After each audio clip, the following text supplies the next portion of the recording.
UPTGT, PGT, LT grade, NVS, KVS, UGC NET की तैयारी कर रहे सभी दोस्तों को पंकज ओझा का नमस्कार। दोस्तों एक बार फिर से आप सबके सामने हाजिर हूँ लेकर ट्राउन सीरीज 44। इसके पहले संडे को हमने हेनरी 6 पार्ट 1 पर जो वीडियो डाला था उसकी बहुत तारीफ़ हुई और बहुत लोगों ने उसे देखा और बहुत लोगों को कॉन्सेप्ट समझ में आया। थैंक यू इतनी सारी तारीफ़ के लिए, इतनी सारी प्रशंसा के लिए, जिससे हमारा उत्साहवर्धन होता है। चैनल को ज़्यादा से ज़्यादा मात्रा में लाइक करें, शेयर करें और सब्सक्राइब ज़रूर करें। आइए देखते हैं आज की पॉसिबल हुआ तो जैसे ही हमें मौका मिला हम पूरे के पूरे हिस्ट्री प्ले कवर कराएंगे, आप निश्चिंत रहिए। तो हिस्ट्री प्ले को लेकर बिल्कुल आप चिंता छोड़ दीजिए, कोड्स एंड ट्रिक्स भी बताएंगे और पूरा का पूरा हिस्ट्री प्ले कवर कराएंगे। लेकिन ट्राउन्स ड्रिल जो ये चल रही है इसका भी सिलसिला चलना चाहिए। तो ट्राउन्स ड्रिल में आज 44th है, इसको देखते हैं। पहला क्वेश्चन जो आपकी स्क्रीन पर है ये देखिए, विच of the following sentences has a transitive verb. आपको ट्रांजिटिव वर्ब पहचानना है, ये एक इंपॉर्टेंट टॉपिक है, पूछा जाता है। इसमें से कौन सा ट्रांजिटिव वर्ब है ये बताना है आपको। इसमें से कौन सा सेंटेंस ट्रांजिटिव वर्ब है। The dog went mad, all animals die, the man killed a snake, she has fallen asleep. देखिए दोस्तों, जो डिफरेंस होता है ट्रांजिटिव और इनट्रांजिटिव वर्ब्स के बीच में क्या होता है। ट्रांजिटिव वर्ब जो होती है उसको चाहिए सीधे सीधे direct object, okay, complete thought को एक्सप्रेस करने के लिए। इनट्रांजिटिव वर्ब में ये ज़रूरी नहीं होता, पहली चीज़। अब डायरेक्ट ऑब्जेक्ट एग्जाम्पल के तौर पे सबसे अच्छा आपको ऑप्शन बताता हूँ, whom और what लगा दीजिए। अगर उसका जवाब मिलता है, whom या what का जवाब मिलता है तो इसका मतलब वो वर्ब ट्रांजिटिव वर्ब है। The dog went mad, whom what लगाने पर कोई जवाब नहीं आ रहा है। The animals die, whom what लगाने पर कोई जवाब नहीं आ रहा है। The man killed a snake, whom a snake, ये जवाब आ रहा है ना। तो यहाँ पर सीधे सीधे आपका आंसर सी हो जाएगा। The man killed a snake में क्या है, ट्रांजिटिव वर्ब है। ये सिंपल ट्रिक आपको मैंने बता दी। हालांकि कुछ वर्ब्स होती है जो ट्रांजिटिव इंट्रांजिटिव दोनों होती हैं, ओके। यहाँ पर देखिए, a transitive verb killed has been used in the sentence the man killed a snake. यहाँ पर पूरा का पूरा डिस्क्रिप्शन दिया हुआ है। Transitive verb is a verb that requires a direct object which is a noun, pronoun or noun phrase that follows the verb and completes the sentence's meaning by indicating the person or thing that receives the action of the verb. तो इसमें कुछ नहीं, आपको मैंने trick बता दिया है। The direct object typically answers the question what और whom। ये देखिए यहाँ पर ध्यान दीजिए, अगर डायरेक्ट ऑब्जेक्ट है तो व्हाट या whom का वो आंसर देगा और वहीं से आप रिकॉग्नाइज कर लेंगे। अब यहाँ पर देखिए, the dog ate the bone, the verb ate acts on the bone. I am singing a song, the verb I am singing acts on a song. तो यहाँ पर इन दोनों में the bone and a song are called direct objects. So we can say that a transitive verb is a verb that takes a direct object. ध्यान में रखना है आपको इस चीज़ को। whom और what लगा के आप आसानी से पता कर सकते हैं। नेक्स्ट क्वेश्चन पे आते हैं दोस्तों। Question number 2, Wordsworth settled down with his sister Dorothy and Coleridge at Alfoxden, but for the last 50 years of his life lived first at Dove Cottage, Grasmere and finally at। अंत में कहाँ पर गए रहने के लिए, क्वेश्चन नंबर 2 है। Question number 2 का आपको जवाब देना है। दीजिए जवाब। वेसेक्स में गए, हार्टन में, अल्फॉक्सटन में, रेडल माउंट में, कहाँ पर गए आपको बताना है। क्वेश्चन नंबर 2 की बात करें तो यहाँ पर डी आंसर जो देने वाले बिल्कुल सबके सब लोग यहाँ सही होंगे। Let's come to the next question. Shakespeare's Venus and Adonis an expensively written mythological poem of 1194 lines of verse is based on a story by. अब पहले तो प्रश्न में ही बहुत सारे फैक्ट मिल रहे हैं कि एक एक्सपेंसिवली रिटन माइथोलॉजिकल पोम है, 1194 लाइन्स हैं, किस स्टोरी पर बेस है। हॉलिनशेड पर, ओविड पर, बोकैसियो पर, प्लूटार्क पर, किसकी स्टोरी पर बेस्ड है ये आपको बताना है। क्वेश्चन नंबर 3 का जवाब देना है। तो क्वेश्चन नंबर 3 की अगर बात करें दोस्तों तो यहाँ बी जवाब देने वाले बिल्कुल सही हैं। ओविड की मेटामॉर्फोसिस पे आधारित है। नेक्स्ट क्वेश्चन पे आते हैं। Identify the right chronological sequence. आपको यहाँ पर राइट क्रोनोलॉजिकल सीक्वेंस बताना है अब जिसको हमारा कोड याद है वो बिल्कुल बता लेगा, उसको कोई प्रॉब्लम नहीं होगी। यहाँ पर बताइए, क्वेश्चन आपकी स्क्रीन पर है, देखिए और जवाब दीजिए।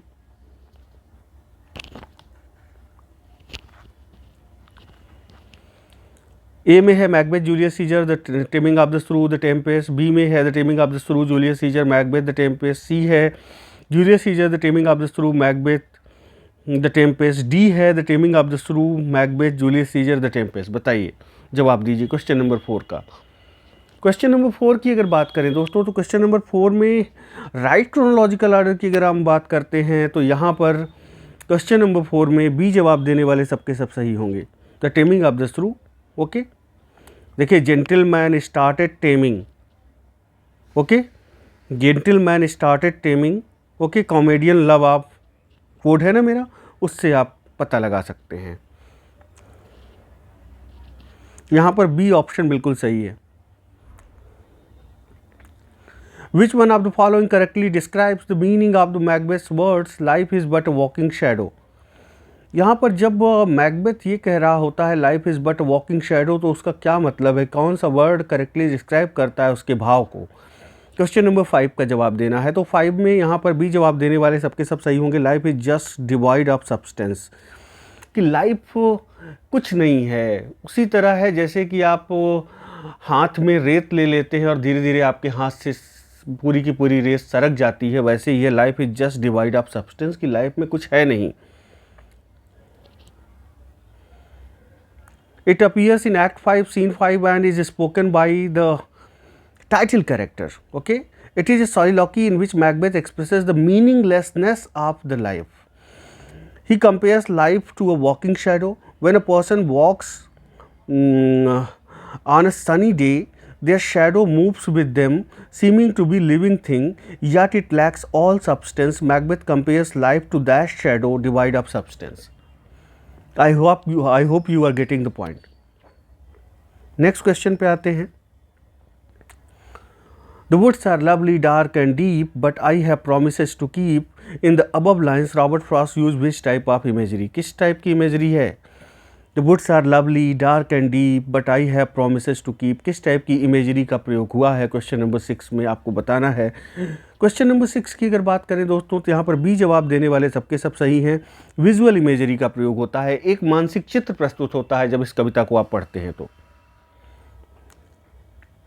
क्वेश्चन नंबर 7 पे आते हैं दोस्तों। क्वेश्चन नंबर 7 की बात करें, which work of Galsworthy deals with the inadequacy of administration of justice and the attitude of different types of people toward the escaped prisoner. किस प्ले की बात हो रही है? क्वेश्चन नंबर 7 को देखें और जवाब दें।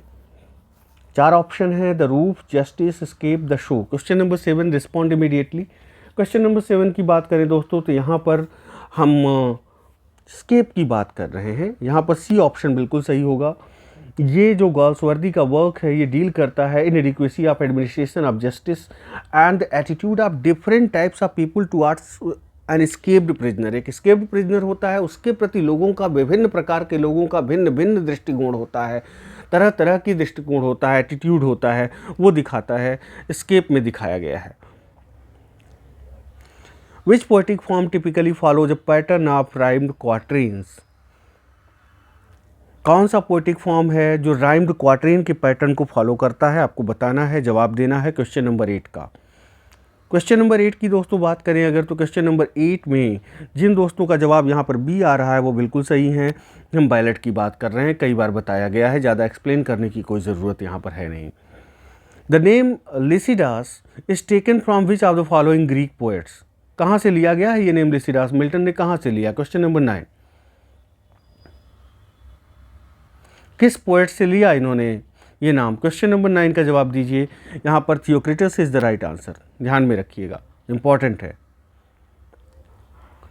The method of narration vantage point from which a story is told, first person, third person, limited, omniscient, ये क्या होता है? फिगरेटिव लैंग्वेज कहते हैं, मेटाफर कहते हैं, अलिट्रेशन कहते हैं, पॉइंट ऑफ व्यू कहते हैं, क्या कहते हैं? कुछ लोगों ने पॉइंट ऑफ व्यू पर क्वेश्चन पूछा था, उनका अब ये क्लियर हो गया होगा इस क्वेश्चन के साथ। क्वेश्चन नंबर 10 में देखिए साफ साफ है, यहाँ पर पॉइंट ऑफ व्यू की हम बात कर रहे हैं। पॉइंट ऑफ व्यू का मतलब होता है कि फर्स्ट पर्सन में स्टोरी को नरेट किया गया है या प्ले को, या थर्ड पर्सन में, या सेकेंड पर्सन में, या लिमिटेड है, या ओमनिशिएंट है। ओके, ध्यान में रखिएगा, पॉइंट ऑफ व्यू की हम बात कर रहे हैं। The method of narration, vantage point from which a story is told is point of view। Question number 11 पे आते हैं दोस्तों। juxtaposition of two words, phrases, clauses or sentences contrasted or opposed in meaning in such a way as to give emphasis to contrasting ideas। अब देखिए juxtaposition है, एक दूसरे के आसपास ही रखे जाएंगे दो वर्ड, एक दूसरे के आसपास रखे जाएंगे, टू वर्ड्स। मान लीजिए ए एक वर्ड हो गया, बी हो गया, तो एक दूसरे के आसपास रखे जाएंगे। फ्रेजेस भी आसपास रखे जाएंगे, क्लास होगा तो क्लासेज आसपास रखे जाएंगे, सेंटेंसेस, और ये कंट्रास्टिंग होंगे, आपस में अपोज भी करेंगे in such a way as to give emphasis to contrasting ideas, ताकि जोर दे सकें कंट्रास्टिंग आइडियाज़ पर, जो विरोधाभासी विचार हैं उन पर जोर देने के लिए। क्वेश्चन नंबर 11 का जवाब दीजिए। यहाँ पर क्या होगा? Question number 11, respond immediately.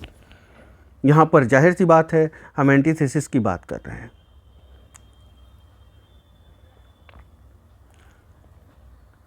Highly specified internal rhyme scheme is found in which poetic type? Highly specified internal rhyme scheme is found in which poetic type? जो इंटरनल राइम है, बताया जा चुका है हमारे प्रीवियस लेक्चर्स में, वो जो हाईली स्पेसिफाइड इंटरनल राइम है किस पोएटिक फॉर्म में देखने को मिलती है? सोनेट में, विलानिले में, पेस्टोरल पोएट्री में, एपिक में। क्वेश्चन नंबर 12 का जवाब देना है आपको, तो यहाँ पर बी जवाब देने वाले बिल्कुल सही हैं। ध्यान में रखिएगा, इसको बिल्कुल ऐसे ही रट लीजिए। करेक्टली स्पेल्ड वर्ड बताना है। क्वेश्चनेयर, जो क्वेश्चनेयर होती है उसका करेक्टली स्पेल्ड वर्ड क्या है? Question number 13। क्वेश्चन नंबर 13 की बात करें दोस्तों, तो करेक्टली स्पेल्ड यहाँ पर ए होगा, QUESTIONNAIRE। ध्यान में रखिएगा। क्वेश्चनेयर जो जिसमें कई तरह के प्रश्न पूछे जाते हैं, ये साइकोलॉजी में या बाकी चीज़ों में टेस्ट करने के लिए यूज होता है क्वेश्चनेयर।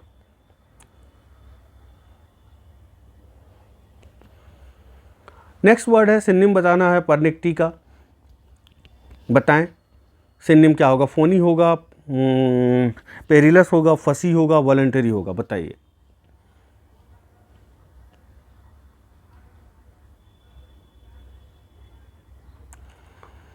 जो एक तरह से झमेलेबाज टाइप का व्यक्ति हो, क्या मीनिंग होगी? मतलब तुच्छ बातों पर, जो माइनर थोड़ी थोड़ी बातों पर ओके, जो थोड़ा सा बात का बतंगड़ बनाए, इस तरह के व्यक्ति को क्या बोलेंगे? पनिक्टी बोलेंगे। ओके, ध्यान में रखिएगा। क्वेश्चन नंबर 14, तो यहाँ पर क्या हो जाएगा? फसी बिल्कुल सही जवाब हो जाएगा। जिन लोगों का सी जवाब आ रहा है वो बिल्कुल सही है। तो समझ में आया पनिक्टी क्या होगा? पनिक्टी वो होगा जो छोटी छोटी तुच्छ बातों पर, माइनर डिटेल्स पर कुछ ज़्यादा ही बात का बतंगड़ बनाए। ध्यान में रखिएगा इसको, ज़्यादा ही ध्यान दे छोटे छोटे डिटेल्स पर। ओके, जो कि इम्पोर्टेंट ना हो। छोटे छोटे डिटेल पर ध्यान देना अच्छी बात है, लेकिन जो महत्वहीन है छोटी छोटी बातें, उन पर ज़्यादा ध्यान दे, उन पर ज़्यादा अटेंशन दे, ऐसे व्यक्ति को परनिक्टी बोलते हैं, और उसी को फसी भी बोलते हैं।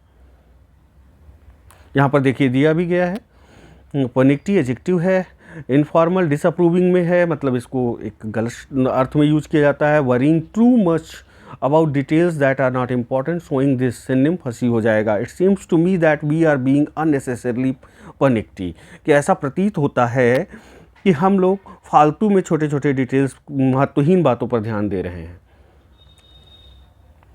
क्वेश्चन नंबर 15 पे आते हैं दोस्तों। Which of the following characters in Shakespeare's Love's Labour's Lost overuses formal Latinate diction? Question number 15 का जवाब होलोफर्नेस, डल, कोस्टार्ड, मोथ। बहुत ज़्यादा औपचारिक लैटिन डिक्शन का प्रयोग कौन करता है लव सिलेबस लॉस्ट में? कौन सा कैरेक्टर है? क्वेश्चन नंबर 15 का जवाब देना है आपको। क्वेश्चन नंबर 15 की अगर बात करें दोस्तों, तो यहाँ पर ए जवाब देने वाले सबके सब सही हैं। हम होलोफर्नेस की बात कर रहे हैं। In Shakespeare's Love Labor Lost, Holofernes arrogantly uses Latin language, even committing errors only to prove his erudition। अपनी विद्वता को प्रूव करने के लिए बहुत ज़्यादा लैटिन लैंग्वेज का यूज करता है। जैसे पहले इंडिया में होता था मुग़ल काल में, मतलब फ़ारसी बोलने वाले को बहुत महत्व दिया जाता था, और आज के डेट में जो अंग्रेजी मानसिकता के तहत जिसकी इंग्लिश अच्छी है, या जो the people who can speak well in English, they are considered to be very erudite. ऐसा कुछ नहीं होता। इंग्लिश बोलने से, महज इंग्लिश एक भाषा के ज्ञान से, तब तो इंग्लैंड में तो रिक्शे वाला भी, वहाँ का जो बिल्कुल 4th क्लास का 5th क्लास का आदमी है, या जो बिल्कुल निकृष्ट से निकृष्ट व्यक्ति है, वो भी इंग्लिश बोलता है, तो वो भी विद्वान माना जाना चाहिए। इंग्लिश बोल लेने से आप विद्वान नहीं हो जाते। अपनी बातों को आप संप्रेषित कर पा रहे हैं कि नहीं, अपनी बातों को पहुंचा पा रहे हैं कि नहीं।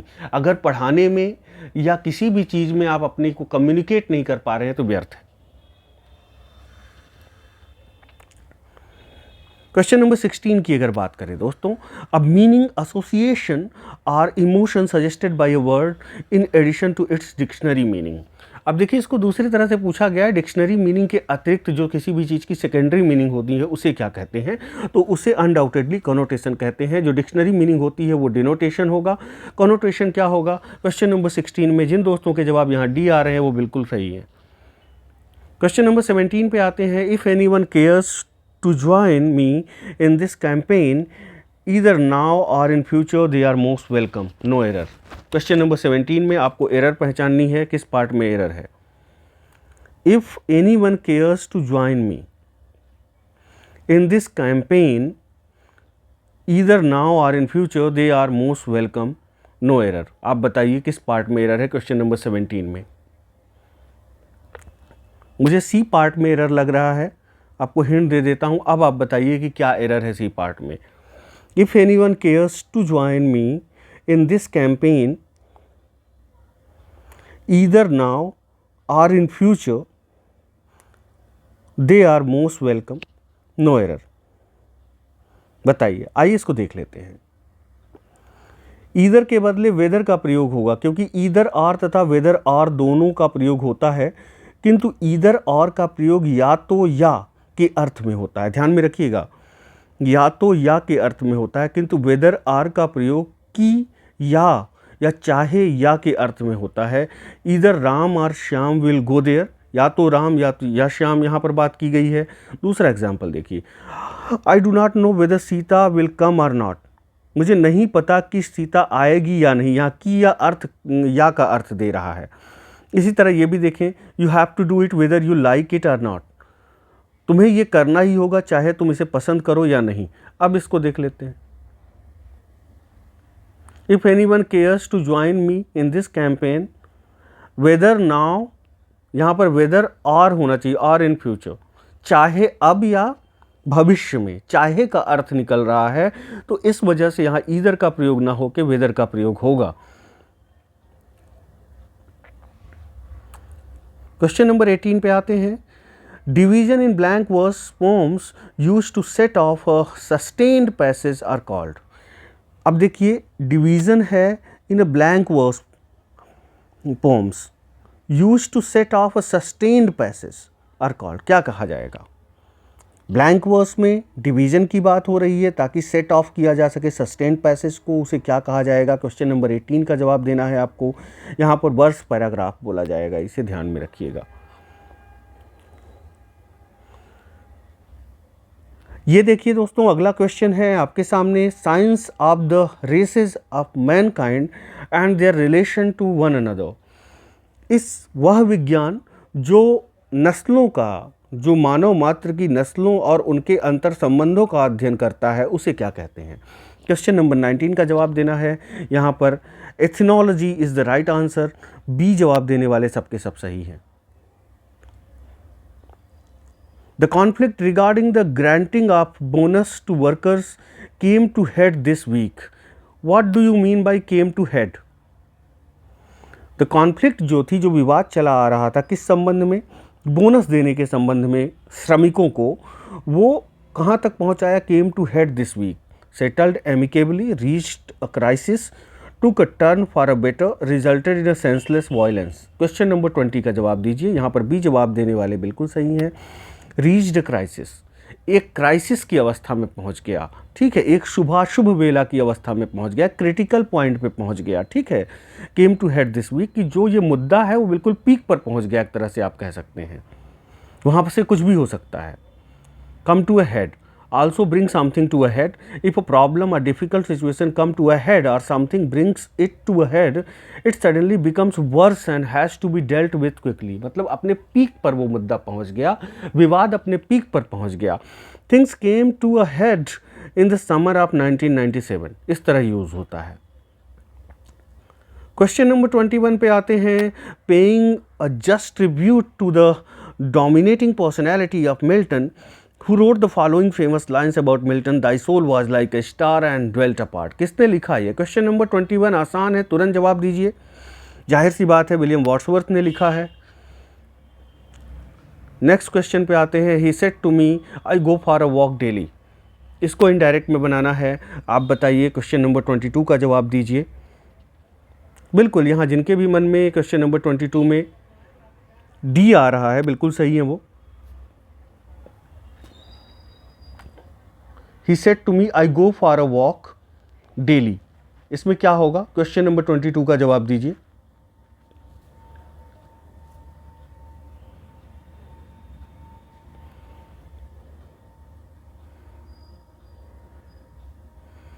मुझे नहीं लगता इसमें डी होगा. Question number 22,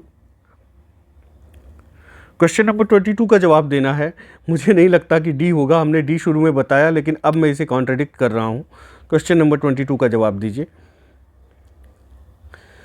he said to me I go for a walk daily. अब I go for a walk daily उसकी डेली हैबिट बता रहा है. जब डेली हैबिट बताई जाएगी तो कहां पर चेंज नहीं होगा? आप बताइए.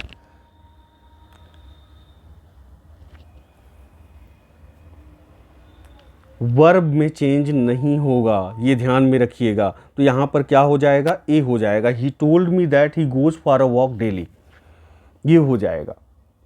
ये उसकी डेली हैबिट्स को बता रहा है. अगर डेली हैबिट जो जहाँ बताई जा रही है वहाँ पर, यहाँ पर वर्ब में टेंस में चेंज नहीं होगा. ध्यान में रखिएगा. आई बदल जाएगा लेकिन गोज हो जाएगा, ना कि वेंट. तो यहाँ पर मैंने डी शुरू में बताया था, बिल्कुल नहीं होगा. सावधान रहिएगा.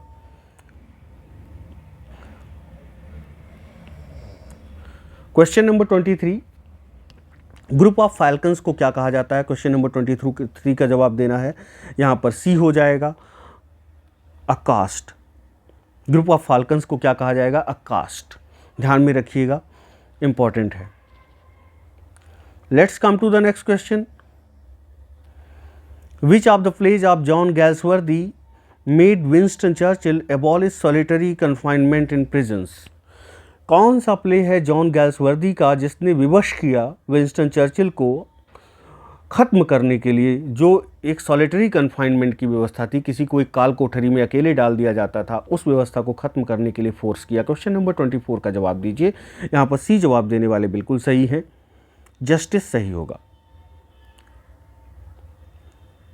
प्यूट्रेट का एंटोनिम बताना है आपको. What is putrid and what is its antonym? बताइए.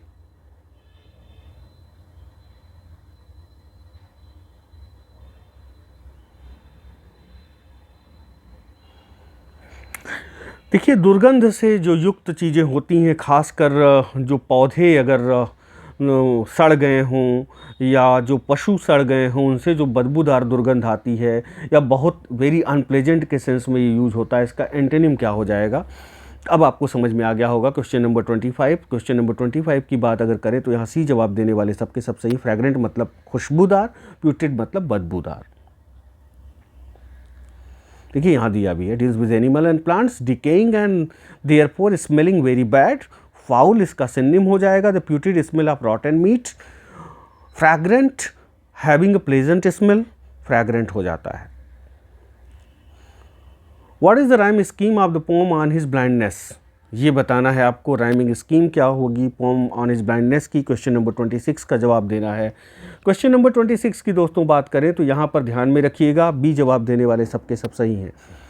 ABBA, CDE.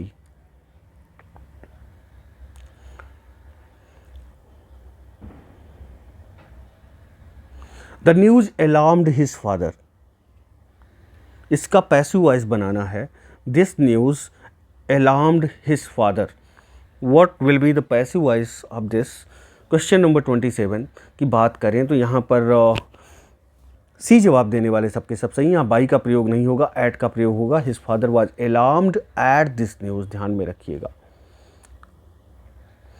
What was the age of Milton when he wrote the hymn on the nativity, क्या उम्र थी मिल्टन की जब उन्होंने हिम ऑन द नेटिविटी लिखा? क्वेश्चन नंबर 28 का जवाब दीजिए।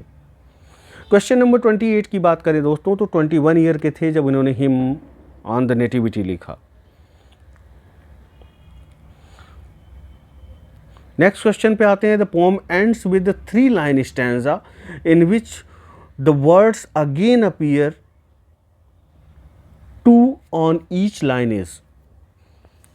The pome ends with a 3 line stanza, पहली पहचान है 3 लाइन स्टैंजा के साथ एंड होती है। In which the words again appear 2 on each line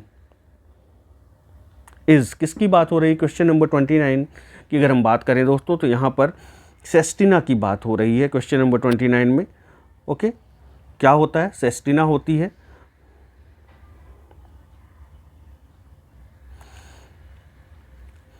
और सेस्टिना क्या होती है?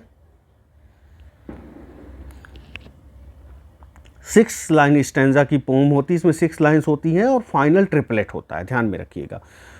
ओके, 6 स्टैंजा होते हैं, ओके 6 लाइन्स और फाइनल ट्रिपलेट, ध्यान में रखिएगा। सेस्टिना में सेस्टिना की पहचान है और ये फ्रेंच वर्स फॉर्म है। ओके,